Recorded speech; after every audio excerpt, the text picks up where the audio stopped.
Assalamualaikum warahmatullahi wabarakatuh. Perkenalkan, nama saya Rini Triaksari dengan NIM J1A1211065. Kali ini saya akan mereview jurnal untuk memenuhi tugas mata kuliah Current Isu Kesehatan Masyarakat.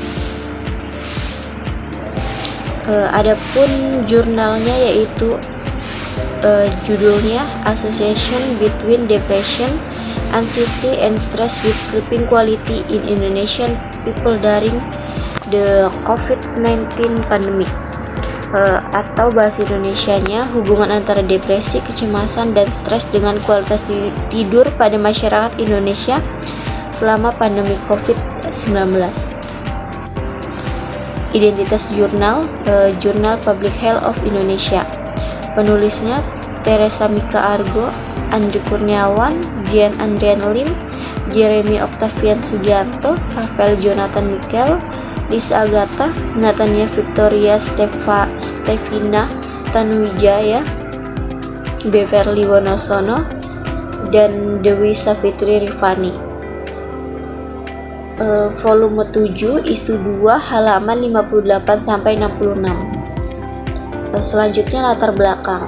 Penyakit virus corona atau COVID-19 adalah penyakit yang mempengaruhi sistem pernapasan. Penyakit ini akan bereaksi secara serius terhadap orang-orang dengan komorbiditas seperti penyakit kardiovaskular, diabetes, dan penyakit pernapasan kronis. COVID-19 memiliki dua mode penularan, yaitu langsung dan tidak langsung. Penularan langsung mencangkup droplet, aerosol, dan cairan tubuh yang memiliki kemungkinan menular dalam jarak 1 meter dari orang yang terinfeksi. Penularan tidak langsung mencangkup permukaan seperti furnitur yang memiliki kontak langsung dengan orang yang terinfeksi atau benda lain yang digunakan oleh orang yang terinfeksi. Beberapa studi menemukan bahwa karantina dan pandemi menyebabkan peningkatan prevalensi kondisi psikologi seperti depresi, stres, dan kecemasan. Peningkatan turbulensi psikologis disebabkan oleh berada dalam suatu ruangan untuk jangka waktu yang lama sebagai tindakan wajib kehilangan kebebasan, khawatir tentang ketidakpastian, atau berpisah dari orang-orang tercinta. Di sisi lain, studi lain menemukan bahwa mungkin ada korelasi antara situasi psikologis dengan kualitas tidur. Studi ini bertujuan untuk menentukan hubungan antara depresi, kecemasan, dan stres dengan kualitas tidur pada masyarakat Indonesia selama pandemi COVID-19. Adapun metodenya, penelitian ini menggunakan desain cross-seksional. Penelitian ini dilakukan pada tanggal 4-6 Februari 2021. Survei daring telah didistribusikan melalui Instagram, grup WhatsApp, grup Line, dan platform media sosial lainnya di kalangan masyarakat di Indonesia. Informasi sosiodemografis termasuk usia, jenis kelamin, agama, tingkat pendidikan, dan wilayah dianalisis. Tingkat depresi, kecemasan, dan stres diukur menggunakan kuesioner DASS-21. Kualitas tidur ditentukan menggunakan kuesioner PSQI. Uji chi-square digunakan untuk mengevaluasi variabel dalam analisis bivariabel dan regresi logistik untuk analisis multivariat. Hasilnya, sebanyak 913 orang dari seluruh Indonesia berkontribusi dalam studi ini. Sebagian besar responden adalah siswa sekolah menengah 74,5%, yang tinggal di Pulau Jawa 68,9%. Terdapat 60,9% perempuan dengan usia rata-rata 70 tahun. Tabel 1 menunjukkan karakteristik sosiodemografis responden. Selanjutnya, sebanyak 43,5% peserta mengalami depresi, 43,3% mengalami kecemasan, dan 25,2% mengalami stres selama pandemi. Tabel 2 menunjukkan distribusi hasil DASS-21 di antara 913 responden.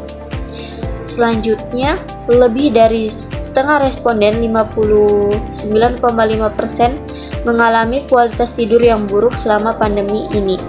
Tabel 3 menunjukkan hasil komponen PSQI dan skor global. Selanjutnya, terdapat hubungan signifikan antara kualitas tidur dan sosiodemografi. Responden seperti usia P sama dengan 0,001, jenis kelamin P sama dengan 0,009, dan tingkat pendidikan P sama dengan 0,049. Variabel lain seperti depresi, kecemasan, stres, dan penggunaan obat juga memiliki hubungan yang sangat signifikan dengan kualitas tidur. Kurang dari 0,001. Remaja, OR sama dengan 0,367, 95%, CI sama dengan 0,199 sampai 0,679. Perempuan, OR sama dengan 1,437, 95%, CI sama dengan 1,095 sampai 1,886. Dan siswa sekolah menengah, OR sama dengan 0,737, 95%, CI sama dengan 0,544 sampai 0,999. Memiliki risiko lebih tinggi untuk mengalami kualitas tidur yang buruk. Sementara itu, responden dengan depresi memiliki peluang 4 kali lebih besar untuk mengalami kualitas tidur yang buruk. OR sama dengan 4,092, 55%, CI sama dengan 3,059 sampai 5,474. Orang dengan kecemasan memiliki peluang 3,7 kali lebih besar untuk mengalami kualitas tidur yang buruk.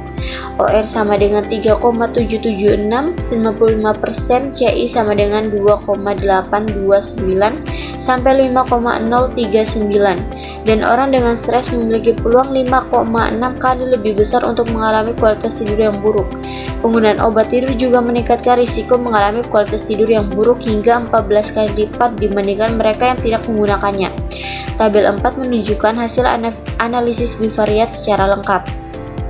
Selanjutnya, hasil analisis multivariat menggunakan regresi logistik ditunjukkan dalam tabel 5 hingga tabel 8. Nilai P lebih dari 0,05 dihapus dari setiap variabel di setiap variabel dengan model yang berbeda.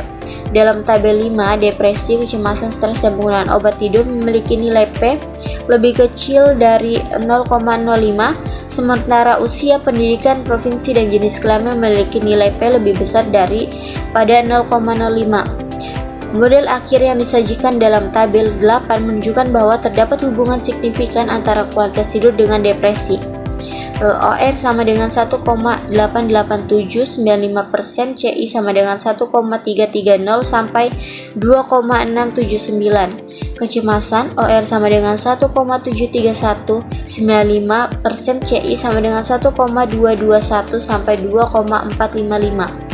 Stres, OR sama dengan 2,577, 95%, CI sama dengan 1,617 sampai 4,107. Penggunaan obat, OR sama dengan 9,07, 95%, CI sama dengan 2,062 sampai 39,896. Dan usia, OR sama dengan 0,414, 55%, CI sama dengan 0,205 sampai 0,837. Nilai R kuadrat adalah 0,210 yang menjelaskan 21% dari varians dalam kualitas tidur yang dijelaskan oleh variabel seperti depresi, kecemasan, stres, konsumsi obat tidur dan usia. Selanjutnya, kesimpulannya, kita dapat menyimpulkan bahwa depresi, kecemasan, stres, usia, dan konsumsi obat tidur berhubungan dengan kualitas tidur pada masyarakat Indonesia selama pandemi.